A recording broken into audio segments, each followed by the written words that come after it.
Hello guys, welcome to computer organization architecture revision video lecture series. दोस्तों, last के कुछ videos में हमने first, second, third, fourth units complete कर ली हैं और इस वीडियो के अंदर हम यूनिट फिफ्थ को कंप्लीट करने वाले हैं। ये यूनिट फिफ्थ को देखने वाले हैं। ठीक है, यूनिट फिफ्थ का नाम बेसिकली इनपुट और आउटपुट है। वीडियो को स्टार्ट करने से पहले दोस्तों, अगर आपने अभी तक हमारे चैनल को सब्सक्राइब नहीं किया है तो प्लीज़ सब्सक्राइब कर लें और बेल आइकन को दबाना ना भूलें। सबसे पहले इसमें हम पेरिफेरल डिवाइसेस को पढ़ने वाले हैं। बेसिकली पेरिफेरल डिवाइसेस क्या होता है? पेरिफेरल डिवाइसेस वो कंप्यूटर डिवाइसेस होते हैं जो कि कंप्यूटर से एक्सटर्नली कनेक्टेड होते हैं। Means computer devices that are connected to computer externally are known as peripheral devices. इसके एग्जांपल्स देख सकते हैं। प्रिंटर, जैसे प्रिंटर हो गया, स्कैनर हो गया, कीबोर्ड, माउस, माइक्रोफोन, एक्सेट्रा, ये सारे से एग्जाम्पल्स हैं। अब इनको उनके फंक्शन के हिसाब से तीन टाइप्स में क्लासीफाई किया गया है। पहला इनपुट, दूसरा आउटपुट, तीसरा स्टोरेज। इनपुट में क्या क्या चीज़ें आती हैं? इनपुट जो पेरिफेरल डिवाइसेस होते हैं, इनपुट पेरिफेरल डिवाइसेस, वो कंट्रोल सिग्नल्स देते हैं कीबोर्ड को। मींस कंट्रोल सिग्नल प्रोवाइड करते हैं। ठीक है, provides control signal to the system. ठीक है, ये इसके एग्जांपल हैं कीबोर्ड एंड माउस। आउटपुट जो होते हैं, आउटपुट पेरिफेरल डिवाइसेस, ये बेसिकली रिजल्ट्स को डिस्प्ले करते हैं, जैसे मॉनिटर हो गया, प्रिंटर हो गया, स्कैनर हो गया, ये सारे। और थर्ड टाइप आता है स्टोरेज का, जो बेसिकली इंफॉर्मेशन को स्टोर करने के काम आता है, जैसे कि हार्ड डिस्क हो गया, फ्लैश ड्राइव हो गया, फ्लॉपी डिस्क हो गया, जिनको हम एक्सटर्नली कनेक्ट करते हैं कंप्यूटर से। ये बेसिकली वो चीज़ें होती हैं पेरिफेरल डिवाइस। अब हम देखते हैं आईओ इंटरफेस क्या होता है और उसकी नीड क्या है। बेसिकली आईओ इंटरफेस प्रोवाइड करता है एक मेथड जो कि इंफॉर्मेशन का ट्रांसफ़र को हेल्प करता है between internal storage and external input output devices. Means read करिए, input output interface provides a method of transferring information between internal storage and external input output devices. ये एक method provide कर देता है जिसकी मदद से हम इंटरनल स्टोरेज और एक्सटर्नल इनपुट आउट डिवाइसेस के बीच में इंफॉर्मेशन का एक्सचेंज या ट्रांसफर कर पाते हैं। ठीक है, अब हम देखेंगे कि आईओ इनपुट आउटपुट इंटरफेसेस की नीड्स क्या हैं और उनकी रिक्वायरमेंट्स क्या क्या हैं। इसकी बेसिकली 5 नीड्स और रिक्वायरमेंट्स होती हैं: processor communication, device communication, control and timing, data buffering और एरर डिटेक्शन, जिसको हम एक एक करके पढ़ने वाले हैं। प्रोसेसर कम्युनिकेशन के अंदर क्या होता है कि प्रोसेसर और इनपुट आउटपुट मॉड्यूल के बीच में डेटा का एक्सचेंज होता है, जो कि प्रोसेसर कम्युनिकेशन के अंदर हम पढ़ लेंगे। दूसरा होता है command decoding. Command decoding means अगर कोई कमांड आई है तो उसको डिकोड करना होता है प्रोसेसर कम्युनिकेशन के अंदर, जो कि रीड सेक्टर, राइट सेक्टर की मदद से किया जा सकता है। ये कुछ कमांड्स होती हैं। तीसरा होता है स्टेटस रिपोर्टिंग। मीन्स ये किसी भी डिवाइस का स्टेटस को रिपोर्ट करना, इसका काम होता है प्रोसेसर कम्युनिकेशन के अंदर। यानी कि डिस्क ड्राइव बिजी है या रेडी है, ये इसको स्टेटस को रिपोर्ट करता है। चौथा है रिपोर्टिंग एरर्स। मीन्स अगर कोई एरर आ रहा है हमारे कम्युनिकेशन के अंदर या प्रोसेसर इनपुट आउटपुट मॉड्यूल के अंदर, कहीं पे भी कोई भी मतलब एरर आ रहा है तो उसको ये रिपोर्ट करेगा। फिफ्थ होता है address recognition. Means input output module जो होता है वो रिकॉग्नाइज करता है एड्रेस इनपुट आउटपुट डिवाइसेस का, क्योंकि इनपुट आउटपुट डिवाइसेस का जो एड्रेस होता है वो यूनिक होता है। तो बेसिकली प्रोसेसर कम्युनिकेशन के अंदर ये ज़रूरी होता है कि वो एड्रेस रिकॉग्निशन कर पाए। दूसरा इंपॉर्टेंट चीज़ है device communication. Means input output module जो होते हैं वो डिवाइस कम्युनिकेशन परफॉर्म करने की काबिलियत रखते हैं। Means they are able to perform device communication such as status reporting, जो मैंने आपको पहले बता चुके हैं। तीसरा है कंट्रोल एंड टाइमिंग। मीन्स ये डेटा फ्लो का कोऑर्डिनेशन अच्छी तरीके से रखते हैं between internal resources and external devices. Control and timing means ये बेसिकली कोऑर्डिनेट्स करते हैं डेटा फ्लो को between internal resources and external devices. Internal resources क्या होते हैं? प्रोसेसर या मेमोरी। और एक्सटर्नल डिवाइसेस हमारे पेरिफेरल डिवाइसेस जो भी हैं उनके बीच में डेटा फ्लो का कोऑर्डिनेशन रखना, उसको हम कंट्रोल एंड टाइमिंग बोलते हैं। तो ये करने के लिए आईओ इंटरफेस बाध्य होते हैं या आईओ इंटरफेस को ये करना आना चाहिए। चौथा है डेटा बफरिंग। डेटा बफरिंग क्या होता है? कभी कभी ऐसा होता है कि स्पीड मिसमैच हो जाती है between the speed of data transfer between processors, memory, external devices. Means कभी कभी ऐसा होता है कि स्पीड मिसमैच हो जाती है किस चीज़ के बीच में? डेटा ट्रांसफ़र की स्पीड मिसमैच हो जाती है प्रोसेसर के बीच में, मेमोरी के बीच में, एक्सटर्नल डिवाइसेस के बीच में। तो उस टाइम पे क्या करना होता है?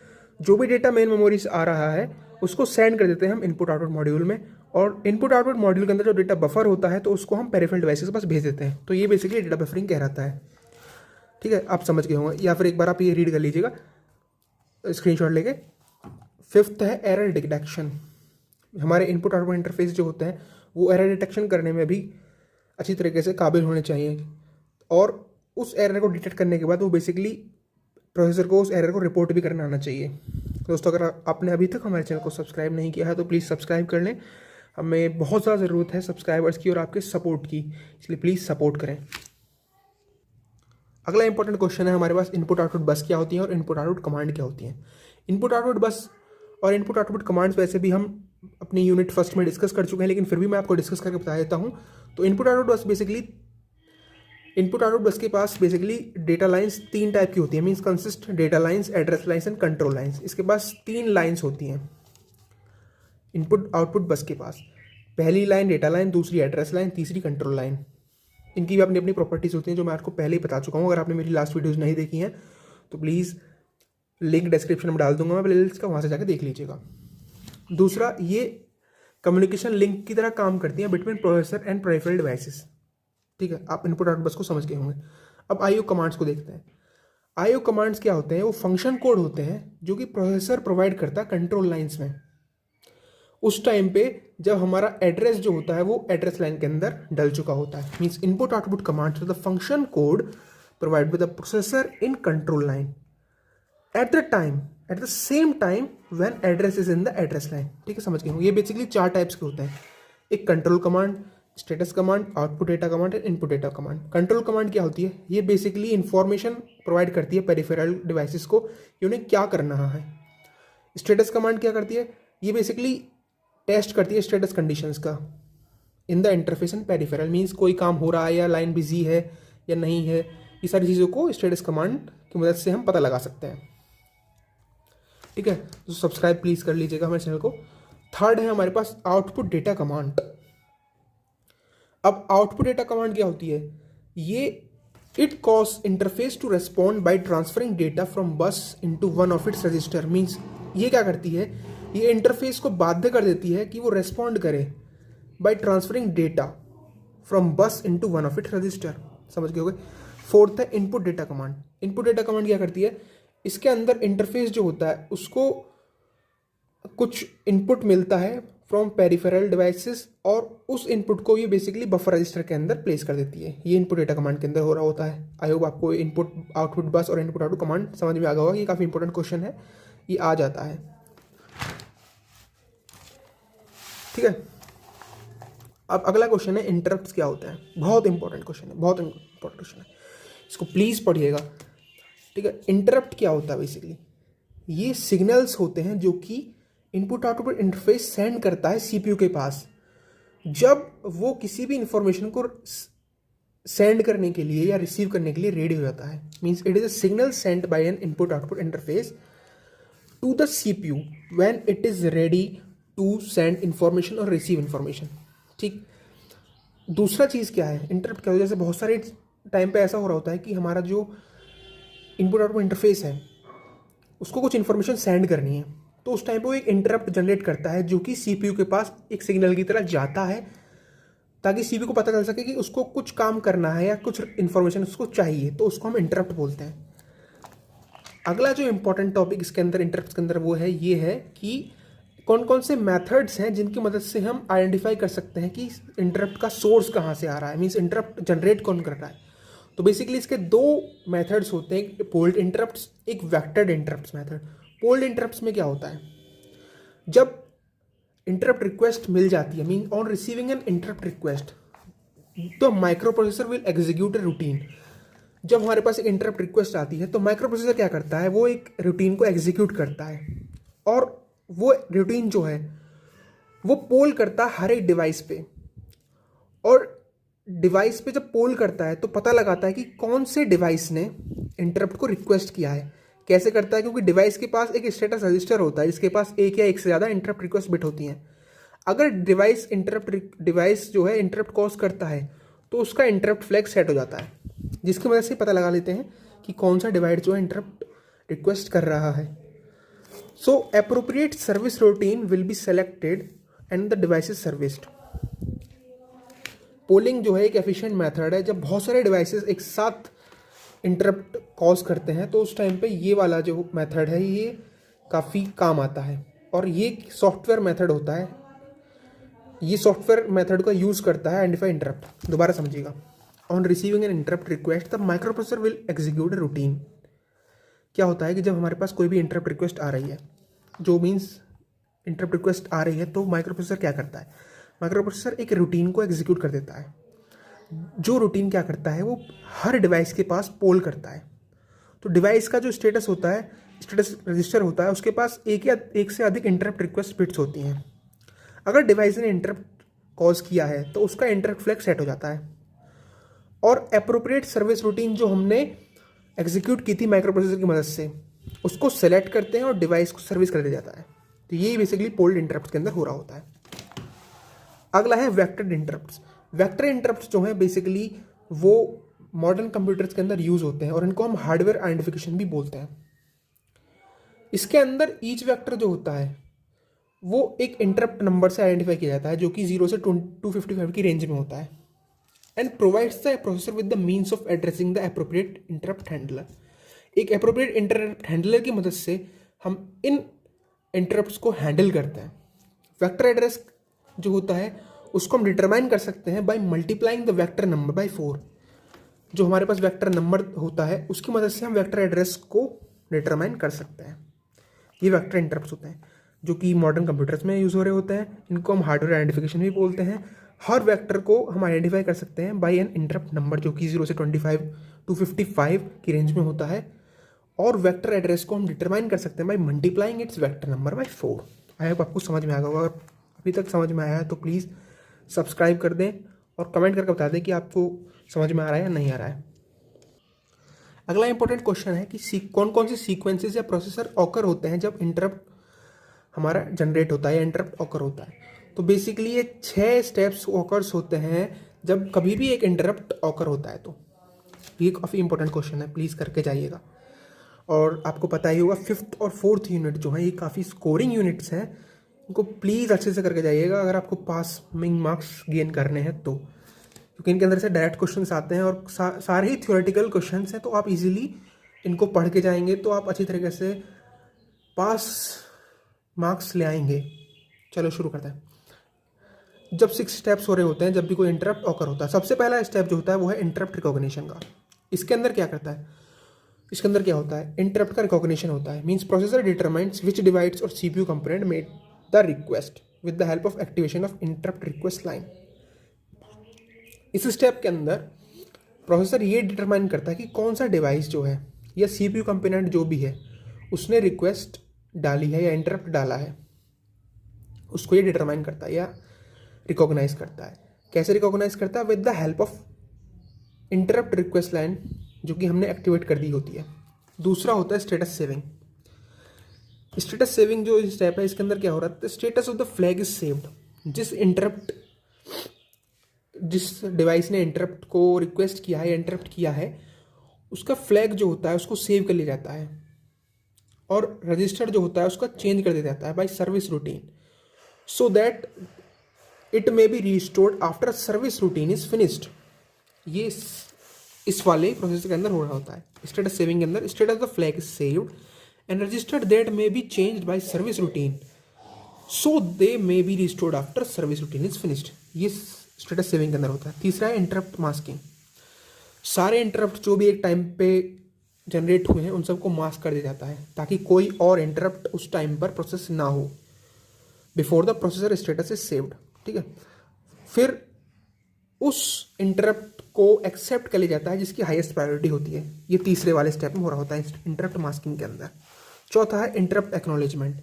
इस स्टेप के अंदर प्रोसेसर को एक्नॉलेज कर दिया जाता है कि इंटरप्ट जो है वो service is being serviced so that interrupted devices become free to continue the task. इसके अंदर क्या होता है, प्रोसेसर को एक्नॉलेज कर देते हैं कि जो जिस इंटरप्ट के लिए हमें सर्विस देनी थी वो सर्विस उसको सर्विस मिल चुकी है और अब बाकी के इंटरप्टेड डिवाइसेस हैं वो फ्री है अपने टास्क को कंटिन्यू करने के लिए। इंटरप्ट सर्विस रूटीन क्या होता है, इंटरप्ट सर्विस रूटीन बेसिकली एक प्रोसेस होता है जो इनिशिएट करता है इंटरप्ट सर्विस रूटीन को विच आइडेंटिफाइज और polls each device to find which one interrupted. Interrupt service routine क्या होता है भाई, एक ऐसा रूटीन होता है या सर्विस रूटीन होता है या एक ऐसा प्रोसेस होता है जो ये आइडेंटिफाई करता है हर एक डिवाइस के पास जा करके कि किसने इंटरप्ट जनरेट किया था। ठीक, ये इंटरप्ट सर्विस रूटीन के अंदर होता है। चलिए दोबारा से पांचों को समझेंगे।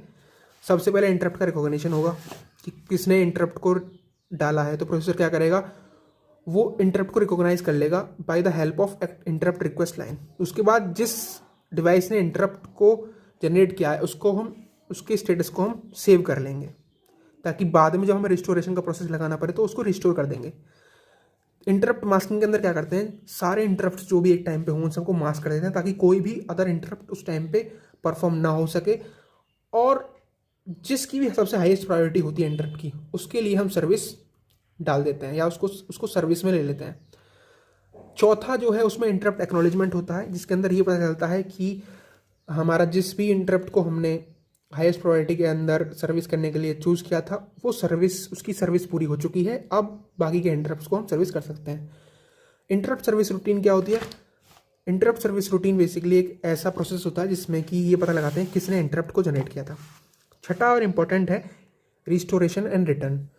जब हमारा इंटरप्ट सर्विस रूटीन का प्रोसेस कंप्लीट हो जाता है तो वो जितने भी रजिस्टर्स उसने चेंज किए थे उन सब को रिस्टोर करेगा, और फ्लैग्स जो भी सेव हुए थे initiation at the time of initiation of interrupt routine, उन सब को भी ये रिस्टोर कर देता है।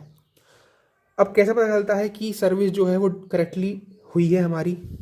तो ये ऐसे पता चलता है कि प्रोसेसर का स्टेटस बिफोर और आफ्टर इंटरप्ट जो है वो सेम होना चाहिए। ठीक है, ये बेसिकली फंडा होता है। हमारे कोई 6 टाइप्स ऑफ सीक्वेंसेस या प्रोसेसेस होते हैं जब कभी भी इंटरप्ट ऑकर होता है तो उसको परफॉर्म करने के लिए। ठीक है, ये आप समझ गए होंगे। अगला है डेजी चेनिंग मेथड। ये बेसिकली हमने ऑलरेडी कवर कर चुके हैं अपनी यूनिट फर्स्ट में। अगर आपने वो नहीं देखी है वीडियो तो प्लीज़ वहाँ से जाकर देख लीजिएगा।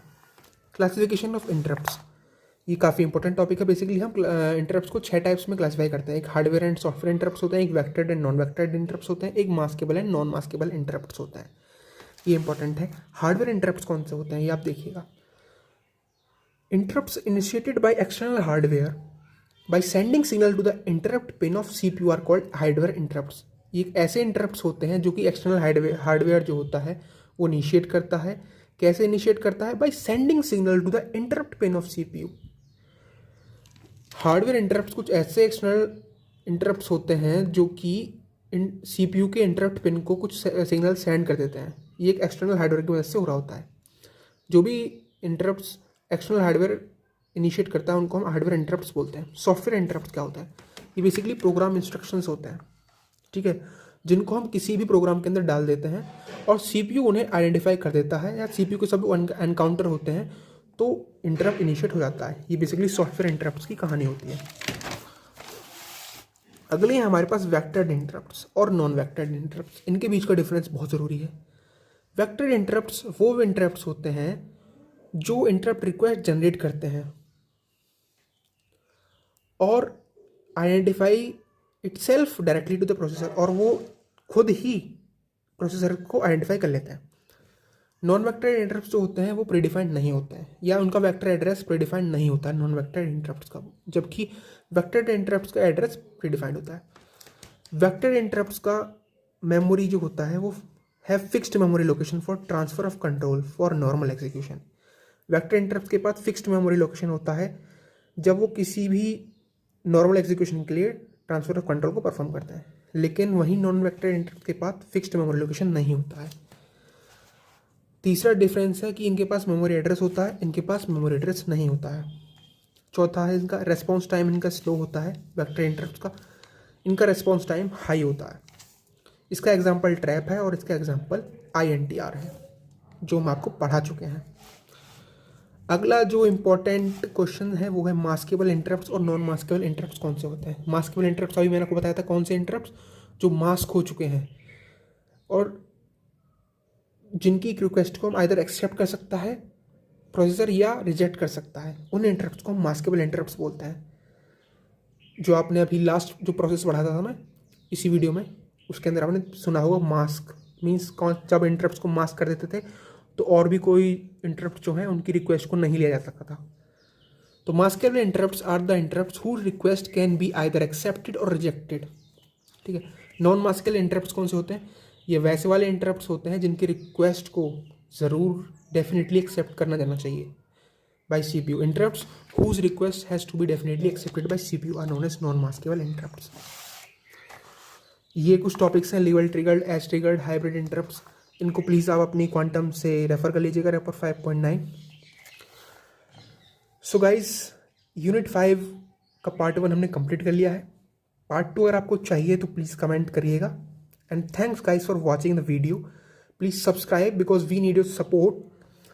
और आपके सपोर्ट के बिना हमारा चैनल चलना मुश्किल है, इसलिए प्लीज़ हमको सपोर्ट करिएगा. Thank you guys for watching the video once again. जय हिंद, जय Bharat, and best wishes for your exams.